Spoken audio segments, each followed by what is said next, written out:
Eric will be here to talk with us about the proposed annual revision that went to the select board. But Jack has suggested in the meantime, look at the minutes. Okay. So the minutes, February 24th, Angelica sent those out last week. And I've got a couple of things, and you said you do too, Jay, correct? I do too. So I had written to Angelica that I thought it would be good to put in there that the applicant's representative stated that there would be no basement that exceeded 6 feet or more, and there were no decks. Yeah, I have that. Okay. Go ahead, Pete. I just, then this is really where it says now that the new dwelling will also be a reduction. I would, since we haven't actually done the fact-finding ourselves, I would say the applicant states that the proposed dwelling will be a reduction in size from up to down. Okay. And that was my only comment. I think they were good. I had just a couple of little things in bullets 3 and 4 about the solar ordinance in the administrative discussion.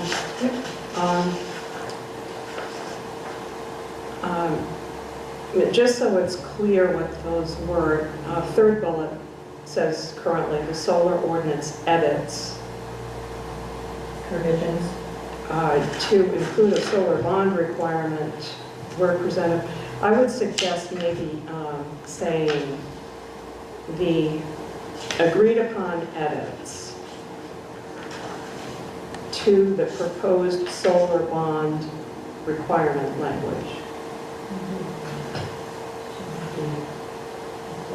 You said to include a solar bond language?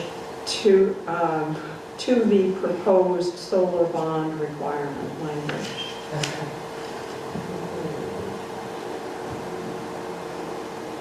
And then in the fourth bullet,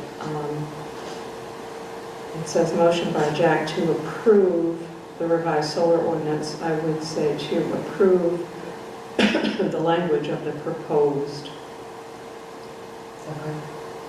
revised solar ordinance, etc.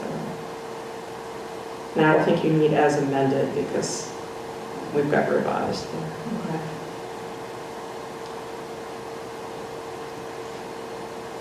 That's all I can. I didn't think I'd seconded that one, but I don't mind it saying that. I know I seconded the revised bylaws, but it's okay. Somebody Somebody seconded it. Somebody owns it. Okay. Is there a motion? Move to approve the minutes as amended. A second? I'll second. Discussion? All those in favor? John's on. John's. Oh, hi, John.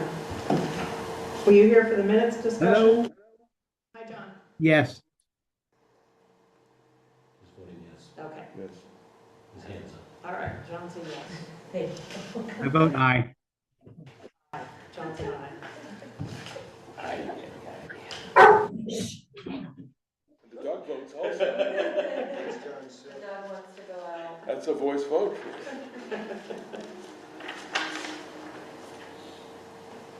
So is that all we have besides Eric? I had put on the agenda, but actually it didn't show.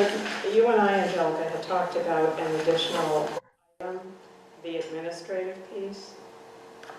Okay. Yeah, the Excel, is that what you're talking about? Yeah. And that was going to be an additional bullet on the agenda, but it wasn't on the agenda that was posted on the town website. Yeah, I thought that was supposed to fall under the other administrative items. Because you did send me a separate email to add the, consider any other proposed annual revisions. Yeah. I think I just thought that that fell under the administrative. Oh, okay, all right, all right. It doesn't matter, because I think we probably should set it aside anyway. We can have a brief Yeah. discussion about it, but there are people missing. And, Yeah, yeah, we can wait on it for now, for a minute. okay.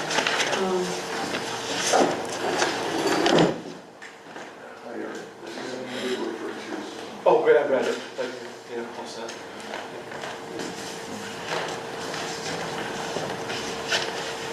Okay, so regular agenda, we are looking at a proposed revision to Article 2, Section 1A1 of the LUO, and Eric is here to have a conversation with us about that. And this is a revision that was proposed by the Select Board, technically. The Select Board has sent this proposed revision to the Planning Board, which is one of the processes for ordinance revision that's laid out in the ordinance.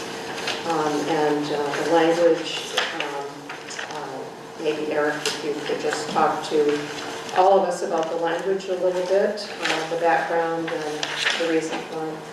Sure, absolutely. So in taking a holistic view of the CEO position, and this is all identified in the memo that I provided for the packet for your board, Paula, the issue came up that we don't really have a mechanism for an alternate or a backup CEO. And we've had instances in the past where that's been necessary. There may be instances in the future where we might have a conflict, but really the issue came about because we were looking at the whole package. We're reviewing and revising the interlocal agreement that we have with the town of Wayne, making some pretty substantial changes to that. That will become forward to town meeting as a separate vote as well for consideration, again, upon the advice of legal counsel. So we've been looking at this broadly, and this seemed to be a natural and necessary change. And so I developed some language. The language was reviewed carefully by our town attorney, and she had no real objections to it. She actually was a little bit ambivalent about it, although what I've seen is that the Maine Municipal Association and the state of Maine both strongly advocate that if municipalities do opt to have a backup position or an alternate position formally, that it be pursued through proper process, which is, in this case, inclusion in the LUO, where the CEO appointment and other details are located. So it was brought about in that way, again, to address those issues that I identified. And the changes, in short, allow for the creation of the position, clear explanation of the purpose of the position, and then the legal vote to make sure that it's properly in place. And there's no gray area, which is fairly important to me, and I think to the Select Board, to remove that ambiguity if we can. Kristen Collins felt that perhaps we didn't even need to go to this length, because she feels that we already have that authority under the LUO. But again, I am looking at this and referencing her, but also referencing State of Maine and Maine Municipal Association advice on doing this. So here we are, and I discussed this with the Select Board. We had it brought forward to a meeting for consideration, and you have the draft language in front of you tonight for review and inclusion, hopefully, in the changes that you have for the LUO. So. Thanks, Eric. Questions for Eric? Does, in what you wrote up here, does the line no less than 1 year, does that modify both the CEO and the alternate, or just the alternate? That would be just the CEO. The alternate, I think it explicitly states later on, can be for less than a year. So the intent is that the alternate would be a part-time at the most, but really just in as needed situations, sick time, vacation time, all that. The way it reads, could, it says, shall appointed and an alternate may be appointed or reappointed annually by the town manager to a term which shall be no less than 1 year. I think that modifies alternate. I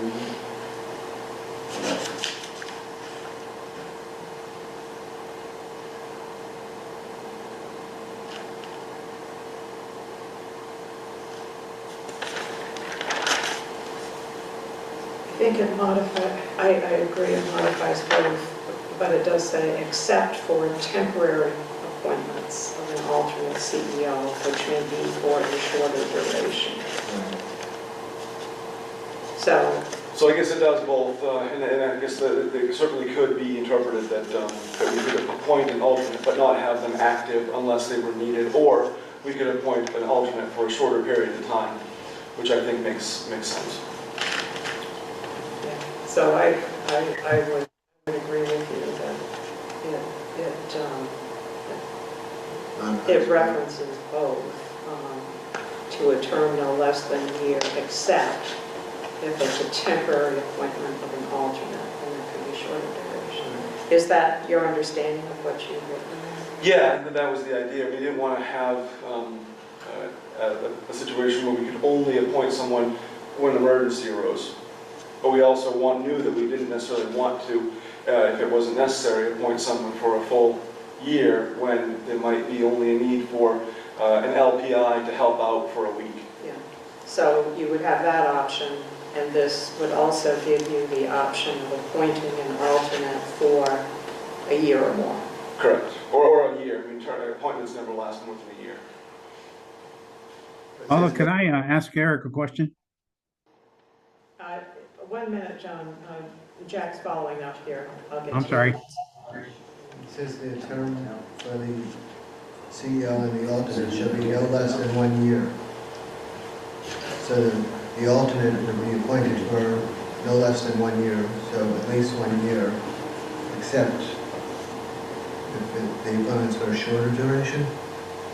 Yeah, it says, For alternates, correct. so it'll be, you can appoint a CEO and an alternate for a term which shall be no less than 1 year. So that's part one. And then it says, except for temporary appointments of an alternate CEO. So option B would be the temporary appointment of an alternate CEO for less than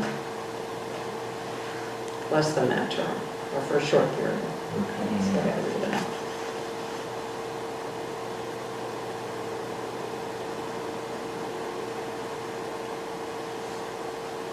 John, you had a question?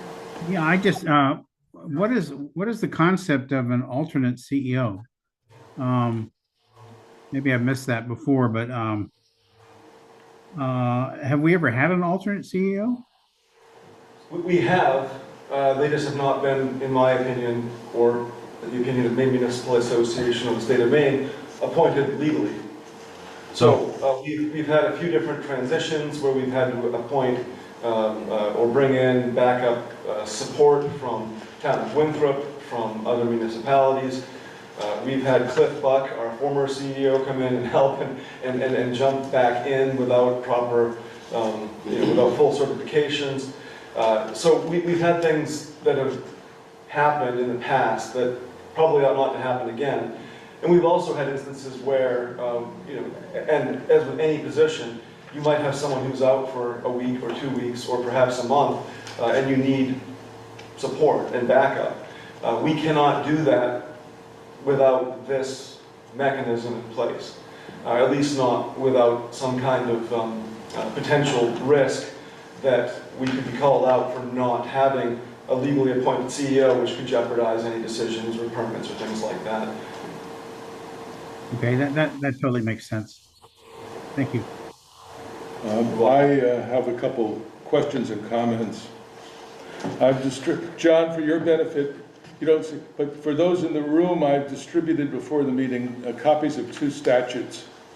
Title 38, Section 441 of the Maine Revised Statutes, and Title 30-A, Section 2001.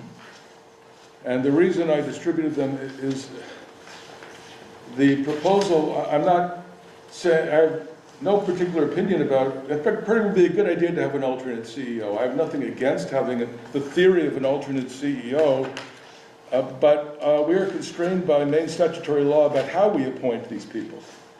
And this applies both to the, well, it certainly applies to the CEO. Title 38, Section 441 says that in every municipality, the municipal officers shall annually by July 1st appoint or reappoint a code enforcement officer. The term municipal officers is defined in Title 30-A, Section 2001, subsection 10, to be the select board members in the event, the members of the select board or councilors of a town. A town manager is a municipal official, but not a municipal officer. This provision is therefore, whereas other town officials, other than the CEO, can be appointed in whichever way comports with the ordinance, and that's in a different statute. CEOs are treated differently in Maine law. They can, their terms of appointment are governed, their appointment is the appointing body has to be the select board. And that would certainly apply to an alternate as well as the actual CEO. And by the way, I went to the state law library and looked up, where the statute came from, and I can tell you the one about appointing the CEO by the select board dates back at least to 1984. It's possible that our land use ordinance predated that, and that's why no one noticed. I don't know, but it's been the law since 1984 at least. And the thing about the municipal officers and who they are, their select board, that dates back to at least 1909, because I found a court case applying that statute in 1909. So, I mean, it's just a question, again, it's not I'm not criticizing the substance of the proposal, but the way, the process has to be done differently from what's proposed here. So I disagree, Peter. They're not quite, Yeah. how can you disagree? The law is the law. So because you're not looking at the full scope of the law. Under the town manager form of government, which the town of Readfield adopted in the 1970s, after 1909, municipal officials, municipal officers are given the discretion to delegate appointment authorities to the town manager. And municipalities can do that, they do that. There are a number of municipalities that have their ordinances written this way. And the town of Readfield did make that decision by ordinance, which is the appropriate way to do it. The select board approves the ordinances for vote. So the select board effectively has delegated this, and that's the way it's been in Readfield for quite a while, but I don't see any issue with the way that the ordinance is written or the interpretation of our town attorney that's a legal and binding delegation of authority. A local ordinance cannot overturn a clear state statute. Well, so it doesn't, though. What does is the town manager form of government, which allows for municipal officers to delegate their authority to municipal officials, in this case, the town manager. I disagree. Well, I think you should speak with the town attorney about it, because it's not something that has been an issue and certainly isn't in my view or the view of our town attorney. Again, CEOs, there's a statute that is specific to CEOs. It doesn't apply to any other town officials. Other town officials, that's clearly could happen. But the statute is very clear. I just think it's a very narrow reading of the statute and the overall body, especially including the town manager form of government that is also established in statute and does allow for the delegation of the authority to appoint municipal officials. Yeah, the other odd thing about 441 is that it is, the scope of it is very narrow. It's shoreline zoning. I mean, that's what they're talking about here. And so it's not a broad discussion about code enforcement officers.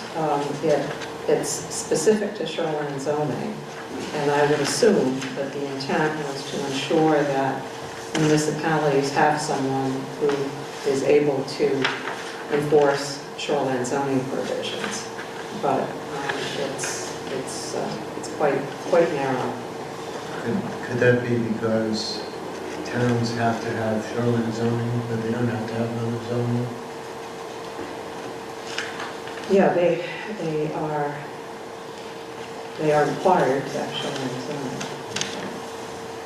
But there are other, other things that code enforcement officers do besides zoning and shoreline zoning. So Eric, you said that the town manager form of government was in the 70s, Yes. and Peter said that the statute came into existence in the 80s. So is it possible that, we adopted the town manager thing appropriately, but then in the 80s we should have changed it? I don't know. I certainly don't know about when the shoreland statute came into being. I thought it was before the 80s that shoreland came in, but I could be mistaken on that. Regardless, Can I ask, I certainly believe that the town attorney has done her due diligence, and there are other municipalities that have this form of management. And I mean, if there's a legitimate issue there, certainly we can change it, but I really don't believe there is. can I ask Peter a question? Yes, go ahead, John. Thanks.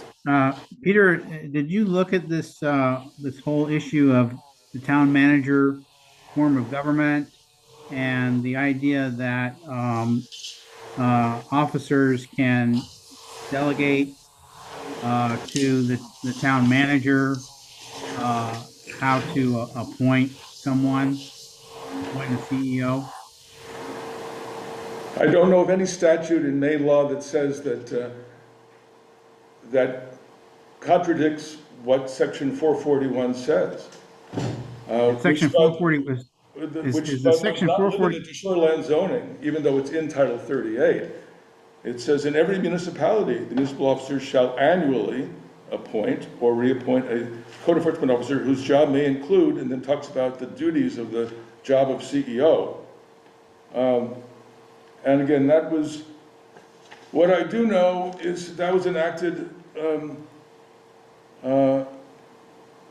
Title 12 originally, in 1984, and then was recodified.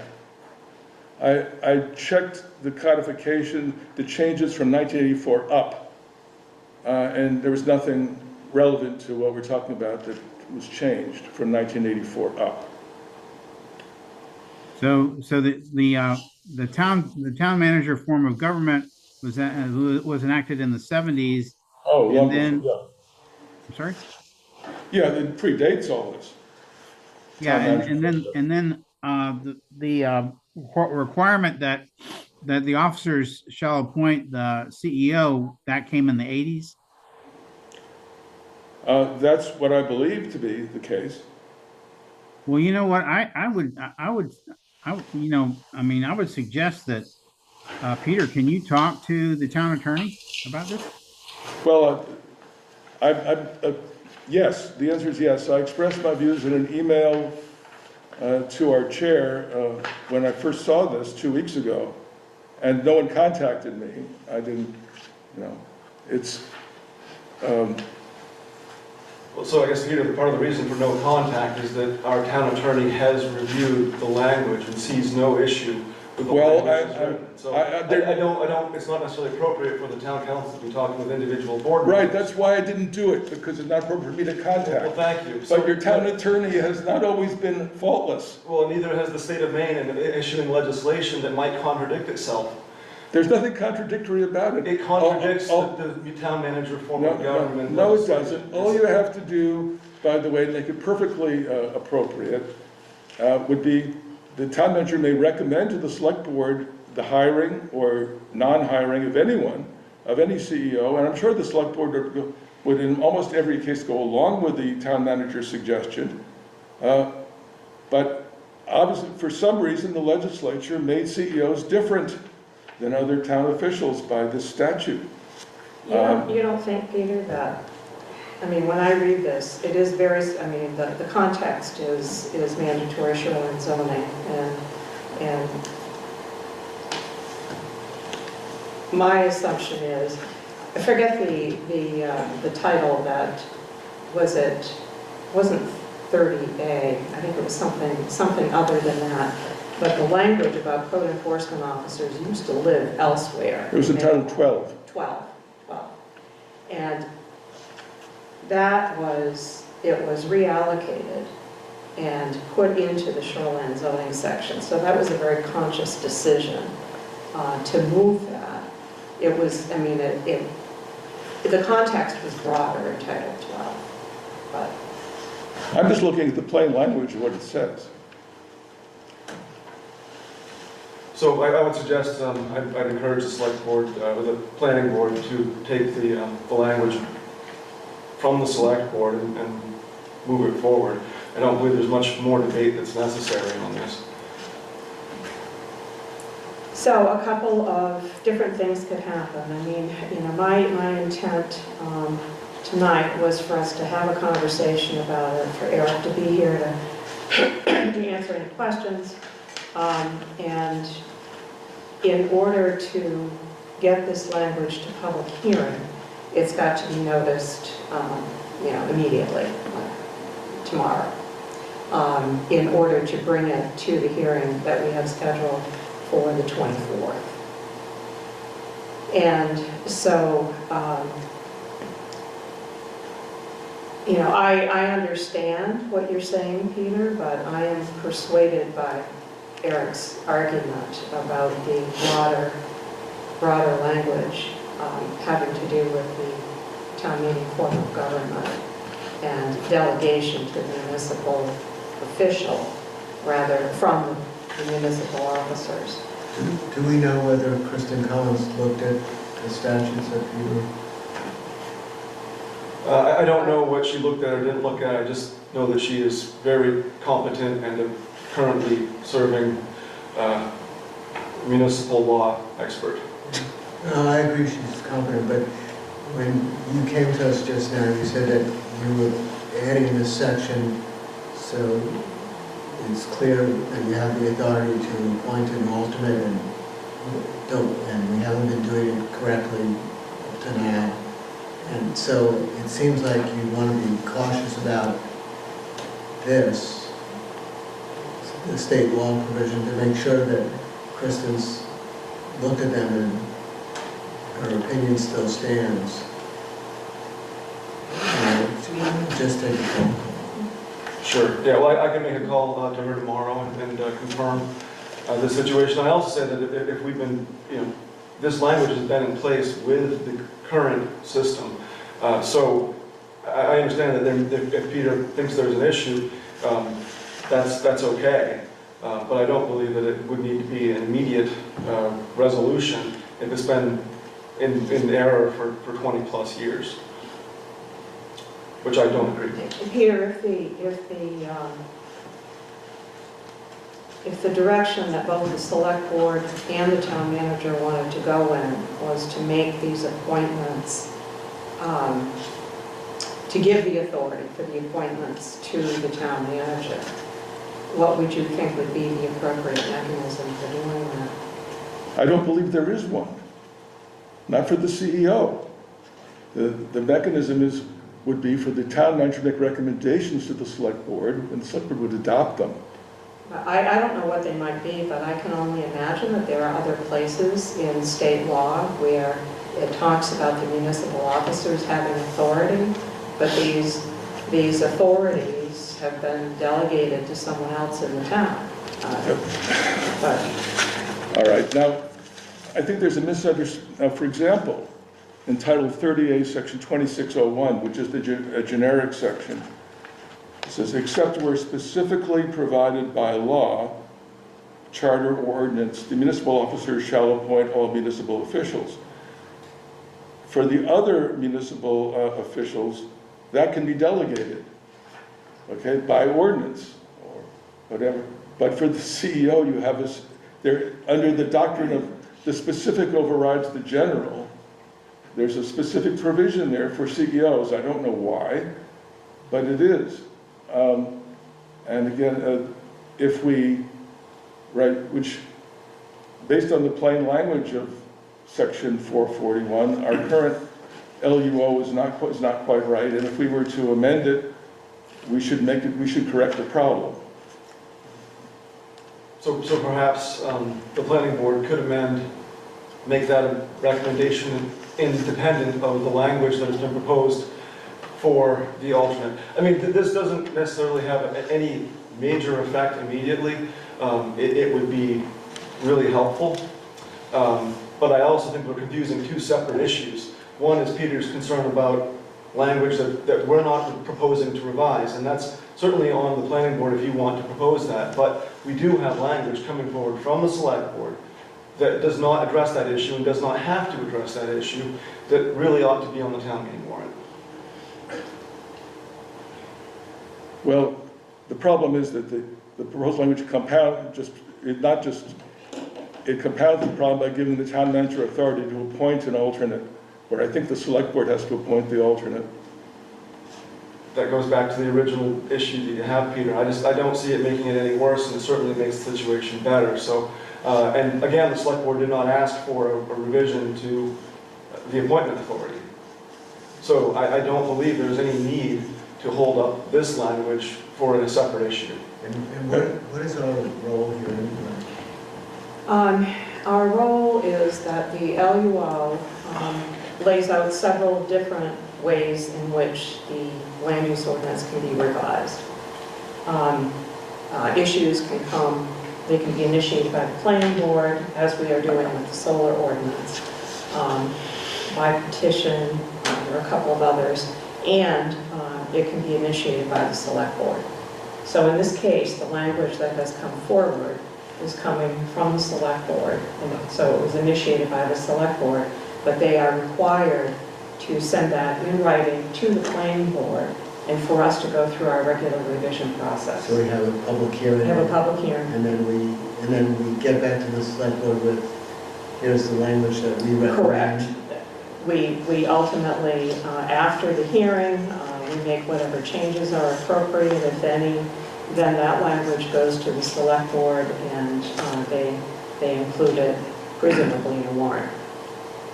So we could recommend approval of the language, but also recommend that they take a second look at this. Sure, and we certainly, the board will and I will, but I also just want to point out that the LUO does have a savings clause, that if any portion is found to be not valid, that doesn't invalidate the rest of the ordinance. And so if there were a provision in here that says that we are authorized to have an alternate, and for some reason, which Peter's reason could be one, that's found to be, the appointment process is found to be invalid, it does not invalidate the purpose and intent and process of appointing and having an alternate CEO, which I believe is quite valuable. So I think there's a few different things here, and I think that we do have time to make adjustments to this language, but I don't think that right now is the time to argue about it beyond having a second look from our town attorney. I mean, one approach that we could take is not to vote on the language necessarily, but to vote to post the language to public hearing. We could hold the hearing on the 24th. In the meantime, Eric could have a conversation with Kristen. You can have a conversation with Eric, Peter. Well, I think we've already heard his position.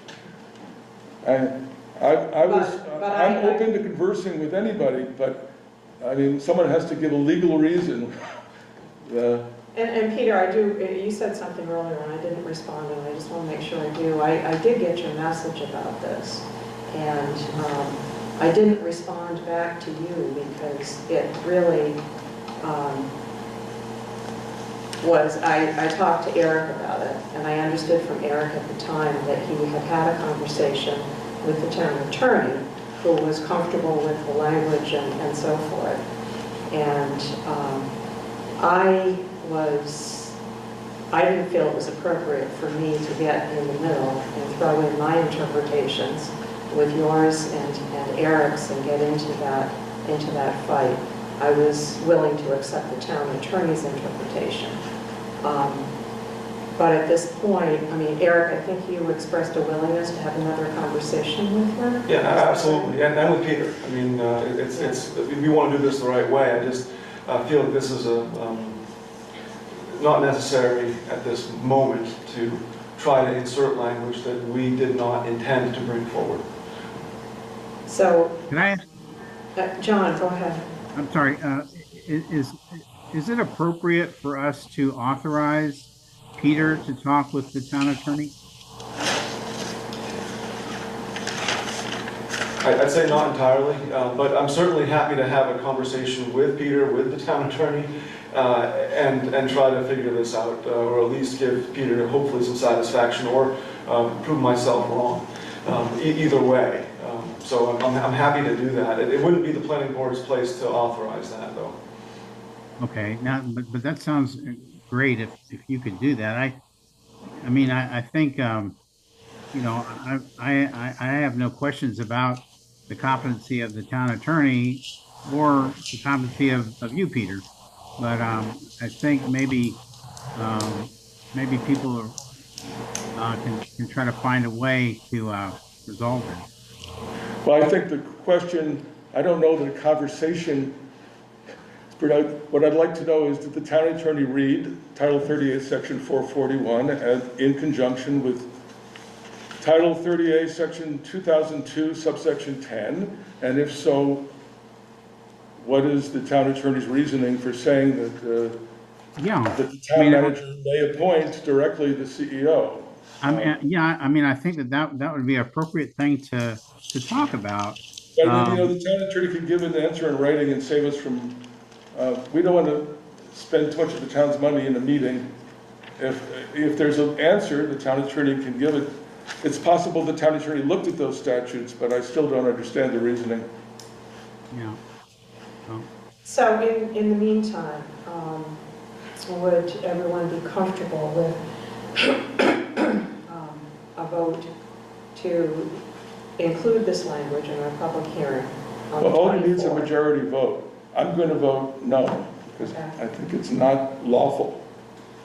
Not lawful to hold a public hearing? No, it's not lawful to have language, to forward language in an ordinance which doesn't comport with state law. Peter, just to clarify, the language that we are proposing does not change that. It is just an extension of the existing language in our ordinance. Right, it would give the town manager the authority to appoint an alternate, and the problem is, my reading of the law is the town manager, the select board has to appoint the alternate. That's what I'm saying. And your reading is also that the select board has to appoint the town manager, which hasn't happened for the past 25 years. Is that correct? Excuse me? Well, I mean, I'm appointed annually by the select board, yes. Sure. You are. Yeah. Right. But You said town manager, you meant CEO. I meant CEO, not the town manager. Yeah, no, that hasn't happened for 25 plus years. And so the CEO has always been appointed by the town manager. And you know, this language has been there, and that's been the practice. And so, you know, Eric's point is that this extends it by including an alternate, but the CEO language has always been there.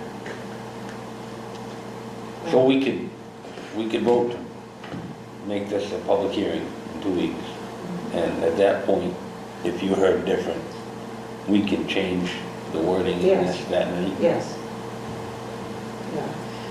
I mean, I don't know if we'll get any other comments on this, I doubt it, but the opportunity is there based on, comments made at a public hearing and our discussions. We can make modifications to the language before we send final language on to the select board, before we vote to do that. I mean, the other, we could vote to send it on to the select board or not, or we could vote to modify the language before it's sent to the select board. So, might not be relevant question. If a case went to court involving the CEO, and they said, well, they weren't appointed legally, does that null and void anything the CEO would have done? Good question. I We have don't no know. idea. That's, We have a real problem if that's the case. We well, have 25 years of illegal actions, and I really, I don't believe that would be the case. I'm just asking. Yeah, no, and I'll ask Kristen Collins that answer the question as well. I think. That's why I just think, Yeah, whichever way we're appointing, we just have to make sure it's the legal way we're doing it. I agree, yeah, I agree. Well, I worked for the state legislature for a couple of years, and I know there's a lot of contradictory statutes in Maine law. So I really would encourage, Eric, you and Peter and the town attorney to talk about this. Yeah, well, I'll start with an email, and if that's satisfactory, one way or the other, then we can move forward to a discussion. I appreciate Peter's point about not having a lengthy discussion if we don't need to. And I'll also ask Brandon's question as well. So an option on the table would be to make a motion to add this provision to post it, to add it to the public hearing that we intend to have on the 24th in 2 weeks. We would not be approving the language as it stands necessarily for forwarding to the select board, but hold that piece back and would simply be voting to hold a public hearing on the language. Madam Chair, as was said, this has to be done first thing in the morning. Yes. They're holding it up for us. So look at the language that's there and then work from there. Yeah, and this is the language you and I had talked about. Yeah. And it's general enough. It just says, so the notice would mention the solar ordinance amendment having to do with construction bond. And number 2 is proposed land use ordinance text amendment authorizing the town manager to appoint a deputy code enforcement official position. So that's what the language does, and this is just the notice talking about the content of the proposed changes. Would it be possible or appropriate to just say that, to add the position of alternate code enforcement officer? Because I think that that's probably more directly what the intent is. The appointment is consequential, or so, it follows the other languages already in the ordinance. So the intent isn't to add new authority to the town manager's appointments, it's to add a new position. So if it helps any, it might be wise to be a little bit more direct about the position and less so about the appointment process, which is subordinate, I think. Can we vote on those separately, or do we have to posting those separately? Can we vote separately on those 2 items? The solar ordinance and Yeah. We already voted, I believe, To send it on? on the solar ordinance. Yep. Um, So it's already done. We did that, and then this one needed to be added tonight because the notice requirements are pretty tight. So we've already voted on to send the solar ordinance to a public hearing? Correct. Okay. And we agreed to hold that on the 24th, and noticing this language that we've been talking about tonight gives us enough time, the notice period is met, so that we could add this to the agenda for the 24th, for hearing only. And, okay, so for some reason, we couldn't come to any sort of agreement on the 24th on this. It would just be put on hold. Correct. Wouldn't it go to the select board with planning board saying we don't support it, or? Yeah, and I'm certain that if the planning board said that you didn't support the language, it wouldn't go forward. I'm just wondering how that works. Yeah, no, I mean, it's very easy. If you say no, I'd say that's pretty much the end of it. And we would vote on some language at some point. I mean, after the hearing, we'll talk about both of them. And theoretically, you know, either of them could be revised. Again, we could change some of the language. And then we would vote to either send language onto the select board or not. So we would decide at that point what to do with it. So make a motion that we put this language out for public hearing. But I will state that from what I see here from the statutes that Peter gave us, it seems pretty clear that the select board has to do this, but there may be some other statute somewhere else that contradicts this or something. I mean, these sections don't say except with town, except in the case of the town manager form of government. You know, there's no exceptions, so it concerns me. And like Brendan said, you know, if it turns out that we don't have a properly appointed CEO, it could be a big problem. And it seems like a small burden to, well, both verify the legal opinion, but also, I mean, it also seems like the select board would, it doesn't seem like a big deal to go to the select board and say we want to, you know, appoint a CEO, and here it is, and the select board say we agree with you. I mean, but anyway, so I support going to a public hearing because part of the purpose of the public hearing is to hear people's opinion about this. Okay, so there's a motion to post this language, as we've been discussing it tonight, to public hearing on the 24th with the solar ordinance revisions. Is there a second? I'll Second. Go ahead, John. All right, further I third. discussion? Okay, motion second, further discussion. All those in favor? John? Yes, aye. Opposed? All right. Thanks. Thank you, Eric. Yeah, thank you for entertaining this, and I'll be getting back to Peter and the board shortly. Okay. Thank you. Night.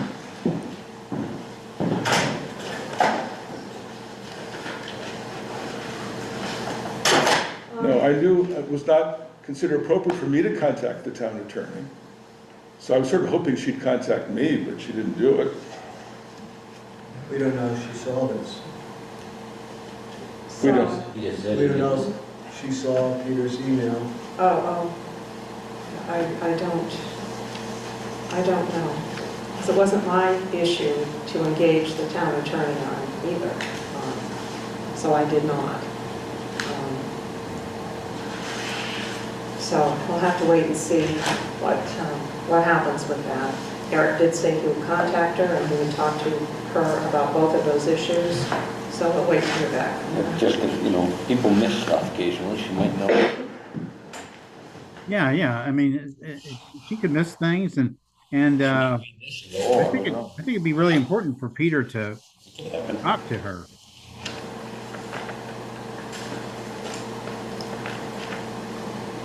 Well, she should be able to point out some statute that clearly contradicts these statutes that seem so clear. I mean, when Eric first explained this, in your general terms to me, my assumption was that there was something in the town manager formal government language somewhere that talked about authorizations. And I don't know, I don't think I've ever read it. But it seems like there, in theory, there could be some umbrella language somewhere that talked about the Ability to delegate. delegation to municipal officers from the, to municipal officials from the municipal officers. I don't know that, but Well, Peter, if you're right, then I'm glad you're stubborn because we might be doing the wrong thing. If you're right. Well, I've been practicing law for 49 years. I can read statutes. I'll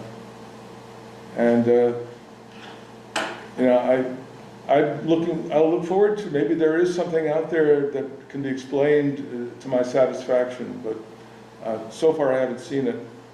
Yeah, well, just be open to that. Sure. okay. I had put on the agenda any other proposed LUO revisions.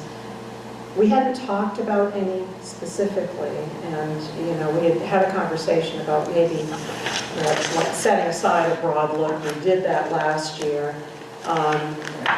And I just wanted to put the question out there once more, if there's anything that anybody is aware of that should be added to this hearing on the 24th. I don't know if there were. Changing the language that we just dealt with.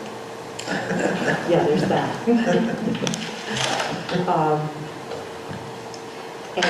What I had in mind, I was thinking that Chip had mentioned a couple of things to me, and I couldn't honestly remember what they were, but I talked to you about it. I think like a common string going on here. I talked to Chip about it because I remembered that he had raised a couple of issues, and he reminded me that we had talked about it again, and the one that you had raised, I felt was nothing more than a typo, really, and we didn't need to include that in the hearing.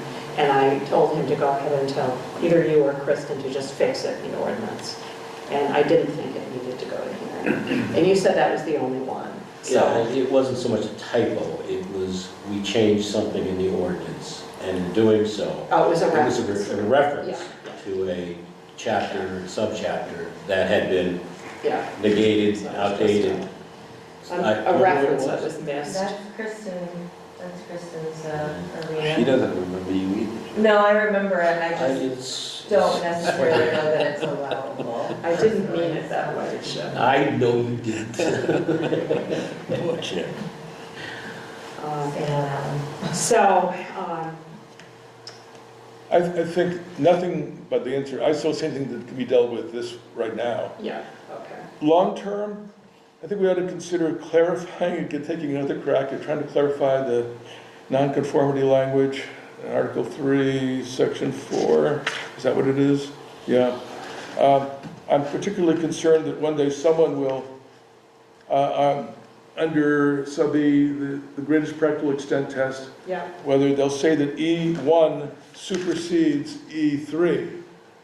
E1 and E3, maybe they should be, it's just a question of putting the order in a way that is more clear. But again, that's nothing we can deal with right yeah. now. Yeah, and we rewrite that non-conforming structure piece with some regularity. Jack did a good job rewriting it last time.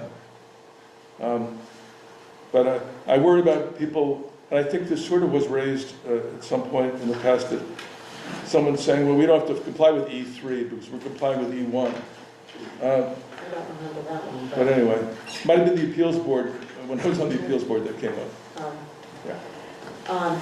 Okay, so something for next time. So, nothing pressing from anyone? Okay. And then the only other thing that I had in mind, and I think this can probably wait, but Angelica had put forward the tracking sheet that she uses, the Excel sheet. And that had come up when we met with Jaren a couple of meetings ago. And there was some discussion about how that tracking mechanism might be helpful to us and potential modifications to make it more useful. And if anyone had any thoughts you wanted to share tonight, we can certainly do that. Or we can hold this piece, and I'm thinking that we will want to have another meeting focused principally on some of that administrative stuff again. Dana was producing, he mentioned to me last time that he was trying to get the work done that he had offered to do and drafting some of those informational pieces. And so I'm thinking at some point relatively soon we might have some of that to talk about as well. And we could include this at the same time. And I don't know when we'll hear back from Jaren, but I know that he is having some conversations about the new website and so forth, so there might be more information forthcoming on that as well. I know he mentioned it last night, specifically the meeting that he came to for planning board. And he is definitely all over it because he likes things done yesterday, so Yeah. hopefully that kind of stuff will come together soon. But yeah, this Excel stuff that I have, it's pretty basic and we could always narrow it down even more just as an additional reference. Yeah. And it struck me, yeah, you've circulated this a couple of times, and I remember looking at it before, and I looked at it again when you sent it, last week or the week before, whenever you sent it, and it seemed, I have a paper copy of it. It seems very useful in tracking status of individual projects. When you're thinking about such things as, notices and when to schedule hearings and so forth. And it's much less about, the substance of the applications than it is about process, I guess, and tracking process. And that might be useful to individual planning board members sometimes, the process itself and being able to track that. But I think that primarily it's going to be useful when we're talking about scheduling, meetings and hearings and those kinds of things. Yeah. And it might serve as a reference for individual members when we're doing that. Are you talking about the Excel document that shows like the applicant name with the item ID? Right. Yeah, okay. Yeah. I just want to be sure because it sounds like, Yeah, it the sounds similar to colorful the one that other you thing sent, that I did you too. sent, yeah, recently.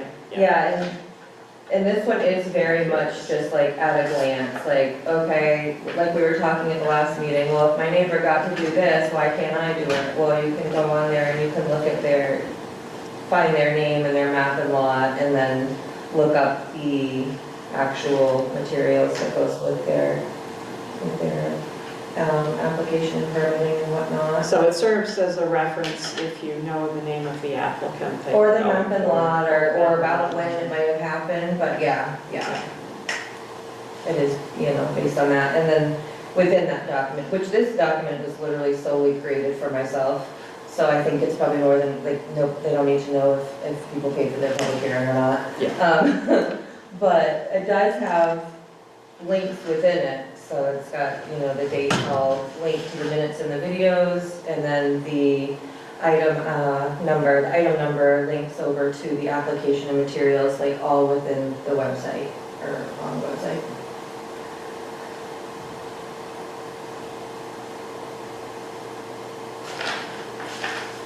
Okay, so you can, look at that piece, in the context of some of the other things that we're talking about regarding, information retrieval and figuring out how to identify different types of applications and activities, and this, I think serves as a piece of that. Yeah. Yeah, it's probably a little bit overkill for the public, really, but I think the referencing and links might be helpful. So, I was sitting here looking at main statutes, and in Title 30-A, 2636, powers and duties of the town manager. Number 6. Says that, it sort of says that the town officials can delegate to town officials anything that they're supposed to do. I'm just reading it aloud. Well, they can delegate what the state law otherwise lets them delegate, you know? It says,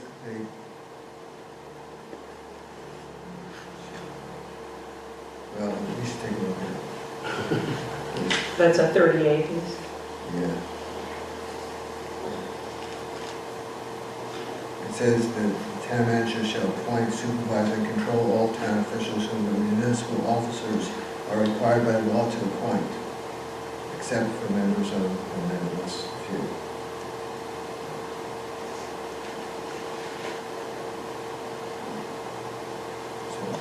So that's another piece she should look at.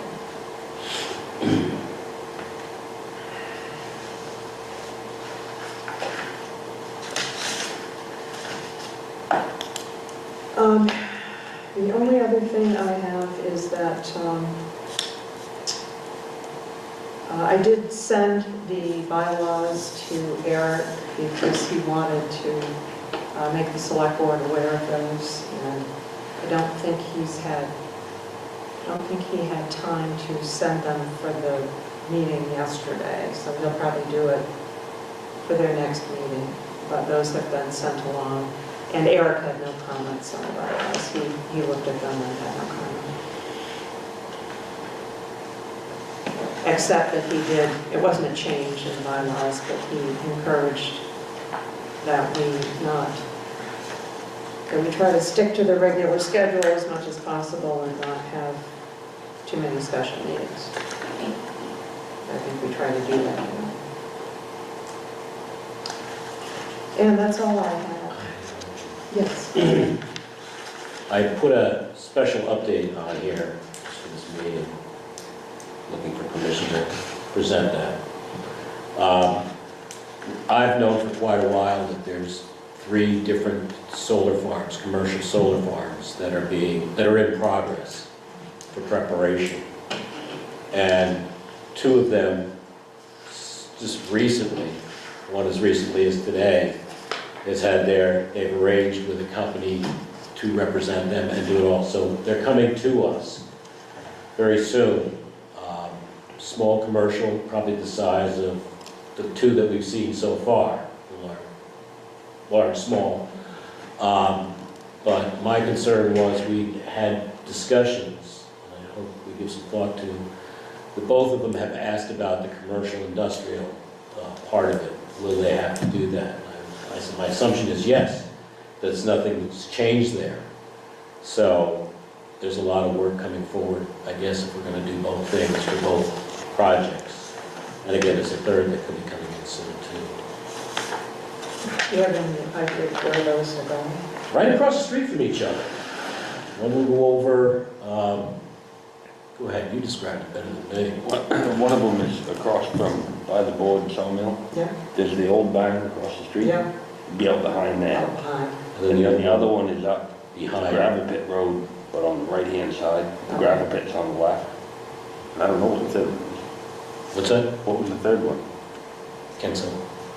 Oh, in the field there? Yeah. Where in Kensal? They were looking at putting it in the field next to the ski slope.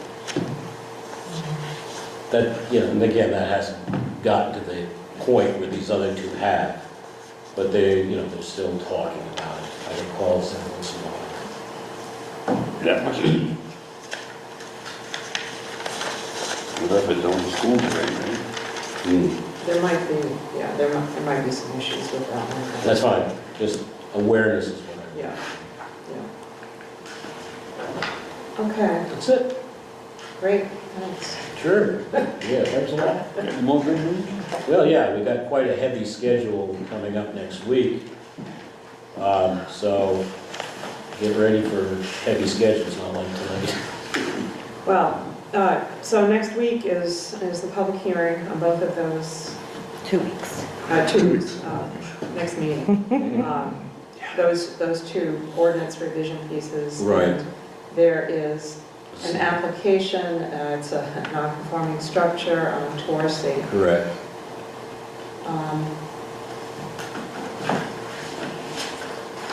And that's it, right? No, there's another one that he's Oh, you he's said, promised to get his paperwork in by Friday. Again, this is another one of those, if he gets it by Thursday or Friday, he can submit. so, You can seek it. I mean, But that would be for Andrew Poulin, who came in here for approval on his new use over there on Poulin Road, the lumber guy, yeah. tree guy. The family's wants to cut off a piece of property for him and his family to run the business and have his home over Martha Washington property off of Winthrop Road. Anyways, so he'd be looking for a re-subdivision. And that's an approved subdivision, correct? I have to look because it could be a family. That's all family out there. Yeah, it's all family. I mean, it was divided before. Yeah, but that's, whether it's family is irrelevant. If it's a subdivision, then we need to look at it. If it's not a subdivision, I thought the law was is that if it was family, divided because of family, it 41. did not spark a subdivision. Like you're allowed the first cut for free? Yeah, well, I don't know anything about it. Okay, well, I mean, that's, There's a definition of subdivision, so I guess the first thing, before it comes to us, it needs to be determined whether or not it's a subdivision. right. And there are some exceptions, as you say. I mean, there are, like, if it's gifted Right. or certain family. Direct family, His mom lives in there. abutters, if you give it to the town, yes, those. But there are all very specific exceptions to Absolutely. subdivision, and whether this situation is a subdivision or not, I think, needs to be determined before it gets put on the agenda. Okay. It's not on the agenda, this is just a draft. Yeah, but I think that's a critical piece. So, if I decide it's not a subdivision, that's it. Well, if you're right.